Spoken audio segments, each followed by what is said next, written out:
Hey guys. Alright, I have a feeling we're not going to need a mediator between the two of us in terms of how we feel about this song after we watch the video and listen to it. Because we're always pretty much on the same wavelength as far as Jinjer is concerned. Yeah. I don't think we've ever been you on one side of the fence and me on the other side of the fence and arguing about, good versus evil, whatever. Jinjer is always on the same side. Yeah, which is on the side of Jinjer fucking rocks. Yeah. You know what I mean? Like, these guys, they can do no wrong. Eugene could wake up in the morning, fart and burp, and it would be an incredible hit. The guy shits talent. Definitely. Fuck. This band, is there ever been a band coming out of the Ukraine as talented as Jinjer? They're putting Ukraine on the map. That's true. They're putting Ukraine on the map. And Ukraine is not weak. 100% not weak. And for those of you wondering why he's saying that, come on, go watch Seinfeld. I mean, it's one of the most epic lines of all time. Come on. Newman playing Risk on the subway with Kramer. He's only got Ukraine left. He's only got Ukraine left. And he's like, oh, Ukraine is weak. And then there's a guy from Ukraine there with one of those furry hats. Ukraine is not weak. And he slams on the fucking Risk board and there's pieces flying everywhere. Fucking epic line. That was my knowledge of Ukraine before Jinjer came. I think that's your knowledge of Seinfeld. Never mind that knowledge. That's also my That's knowledge all of you Seinfeld. know about Seinfeld is that one scene. Yeah. All right. I think it's good enough. That's good enough. It's good enough. All right. So Jinjer with Mediator official music video. Are you ready? Yeah. To rock and roll? Let's do this.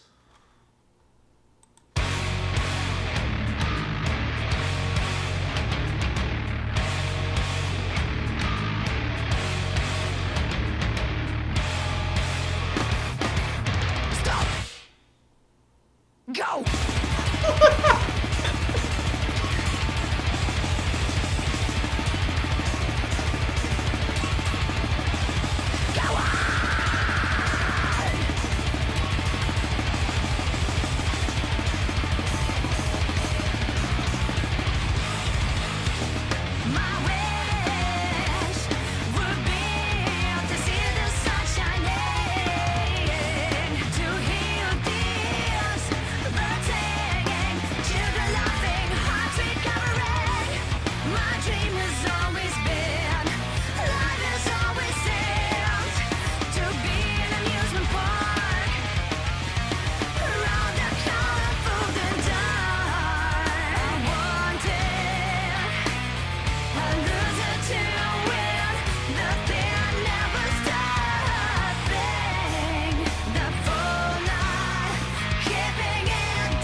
one of their heaviest songs. By the way, the Randy Orton thing at the end there was pretty cool.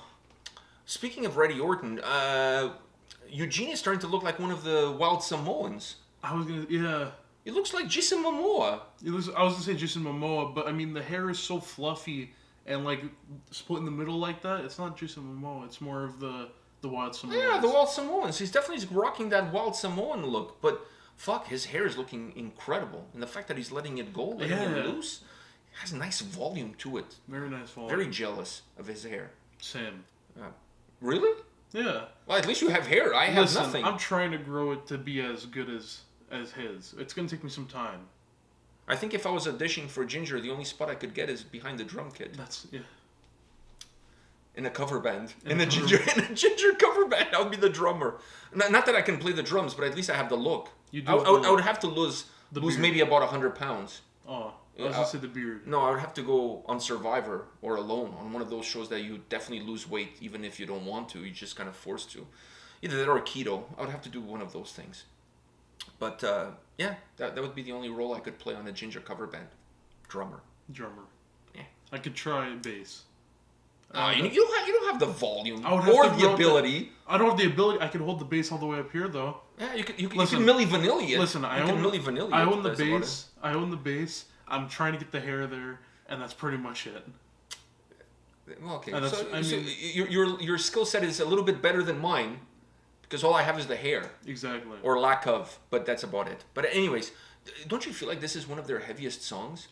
I would say it's really heavy. In terms of the consistency, I mean, they have other songs where there's heaviness that comes in, but it doesn't stay necessarily as consistent from beginning all the way to the end. This one is perhaps the most heavily consistent song that they've released. I'm really drawing a blank here to think of a heavier song. I don't know. It has the consistency of heaviness that you're saying. Yeah.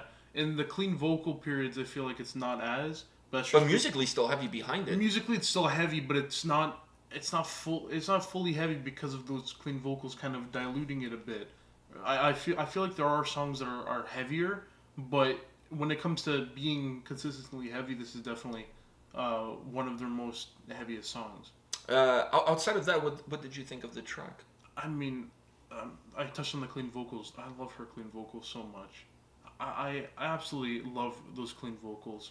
I think we got into this band because of the harsh vocals, her harsh vocals. But we stayed because of the cleans? But we stayed because of the cleans. Because, don't get me wrong, I love her harsh vocals. But I feel like her clean vocals are the reason why I'm staying. You know? I just feel like it brings I always feel like her tone on the clean vocals has a little bit of a jazz vibe. A little bit of a cabaret vibe to it. And I really like that. They're so smooth. They're smooth. And there's another thing that I'll say about the clean vocals and how they build the songs and allow those clean vocals to come in. When you look at bands from like the flower power era, like, you know, late 60s, 70s, when you look at bands like Jefferson Airplane, that psychedelic rock, that when you listen to it, the songs are kind of like mesmerizing and taking you into like into space, if you will.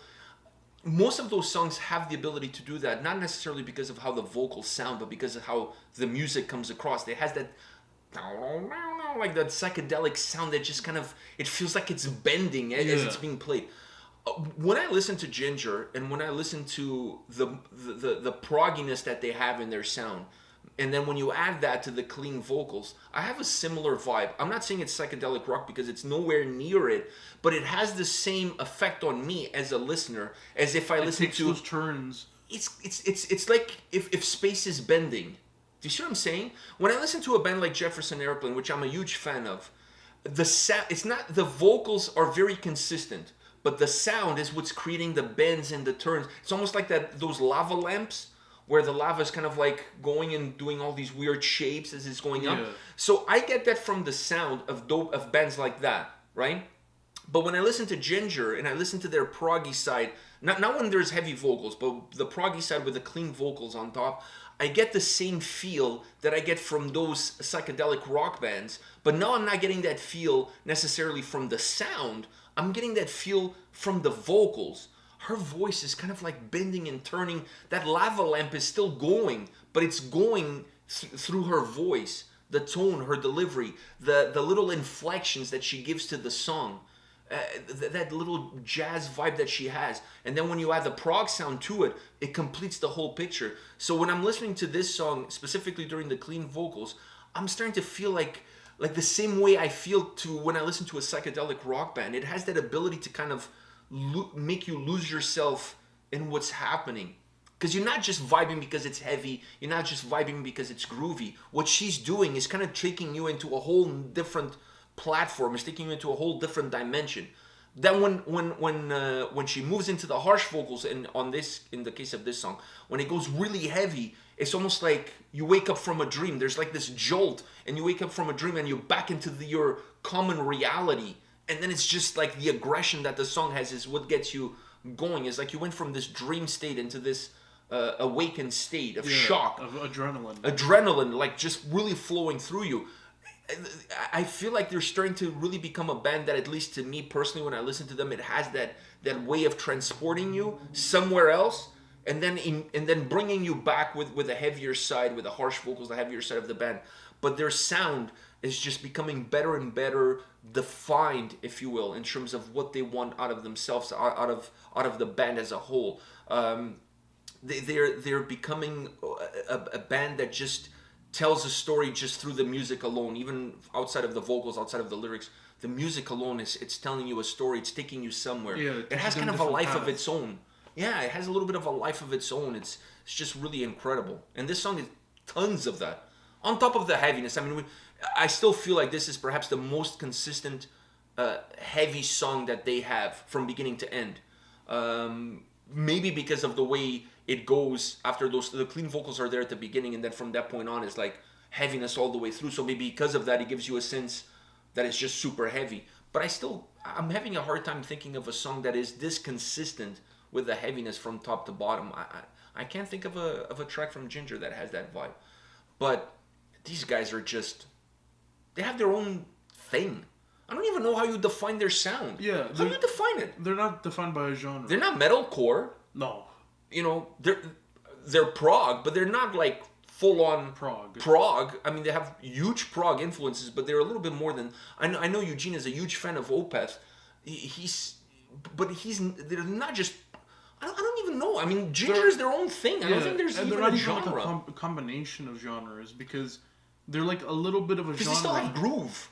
Yeah, they're like a little bit of a genre, but then they have like a little bit of another. But then they have something that hasn't been done, so it's like their own thing. I think the beauty about a band like Jinjer, as you listen to this album, is that if you look back at their discography, there's a sense of continuity. There's a sense of path. They've taken always something from the previous album, moved it into the next album, and added something new. And then the thing that they've added. Then the thing that they've added and how that impacted what was there from before becomes a new thing. So then they take that new thing, move over to the next album, add something new to the mix. Then that mixture becomes a little bit of a new thing again. Then they grab that new thing, move it, and they've been doing that consistently. Which is not you can't say if you listen to this song that there's a complete break from the past, because there isn't. But at the same time, it doesn't really feel like a linear path either. It feels like a progression. So it feels like things. And to me, that's something really interesting, because it allows the fan base to kind of come along for the ride, because they're not completely breaking with the past, but at the same time, they're not doing the same thing that they did 2 records ago. Do you see what I'm saying? They're still continuing to make fresh music with the same ingredients that they've had in the past. And adding a few more. And adding a few more. And adding a few more to the mix.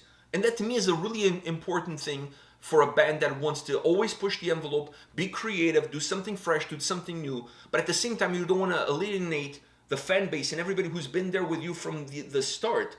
Because if you listen to the first record and you listen to this song now, maybe then you start to see a larger gap. But there's still a lot of things in common, and there's still a lot of similarities. So I really feel like the key for me in terms of how I appreciate a band like Jinjer is the fact that I know a little bit of what I'm getting into, but I also know that it's going to sound slightly different, but still Jinjer. Yeah. So that to me is the key of being able to grow and become something new, but never really lose track of how you got to that point. Always bringing something along with you from from the background, from the old discography. And then what does that do is it helps for when they play live. Like we've seen them live. I've seen them live multiple times, but you've seen them live last time they toured here, that they came here. When you see their set list, regardless of how they order the songs, regardless of from what album they come in, there's never really a moment of the record that really feels like, wow, this song was a little bit out of nowhere. Like this doesn't really, one of these is not like the others.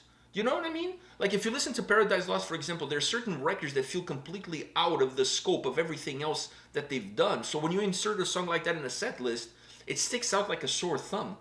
But with Jinjer, I always felt like it doesn't matter. In live, they kind of create also a little bit of a uniform sound and present with the stage show and everything else. So I always feel like they're always looking ahead, but not necessarily forgetting what's been done before. And that to me is key. And this song is amazing. I mean, the first single was a little bit more diverse, was a little bit more eclectic. It morphed. This one feels like it has more of a, not a linear path, but it has more of a forward motion that you could see, okay, this is still where I am. having some turns, but going always in one. The other one, sometimes it felt like it was coming backwards and it was going forward. So the other one was a little bit more mobile, if you will. But what this one lost in mobility, it added in heaviness. So can't go wrong. That's my take from this. Yeah. Are you good? I agree. You agree? Yeah. All right. On that note, guys, let us know your thoughts on the latest single, Mediator from Jinjer. Use the comment section. If you haven't subscribed to the channel, do it. Don't forget to hit that subscribe button. And we'll see you guys and gals at the next video. Take care. See ya.